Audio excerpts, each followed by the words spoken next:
Baby sorry मलाई ढिलो भयो नरिसाउनु है It's okay, no problem.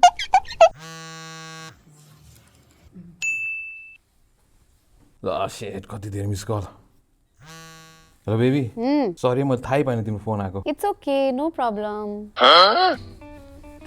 Sorry baby sorry It's okay, no problem. के हो तिमी त आजकल मसँग रिसाउँदैनौ पहिला त म सास हेर्दा नि रिसाउँथ्यौ अरू कोहीसँग डेट गरेर हो क्या तिमीले त्यस्तो के पनि होइन के किनभने आजकल म सुजुकी एक्सिस चलाउँछु नि त Suzuki Axis 125 is a future-ready ride. बाटोमा फोनको ब्याट्री सक्यो नो प्रब्लम USB चार्जर छ चार्ज अन द गो बोतल होल्डर छ big storage for helmet and groceries hazard lights छ सेफर इन ट्राफिक एउटा साँचोले नै फुल कन्ट्रोल गर्न मिल्छ 10.2 nm टर्कले गर्दाखेरि राइड एकदमै स्मुथ र पावरफुल हुन्छ सँगसँगै 5 years को वारन्टी पनि छ 57.3 किलोमिटर पर लिटर माइलेज छ as certified by WMTC Suzuki Axis, no problem ride.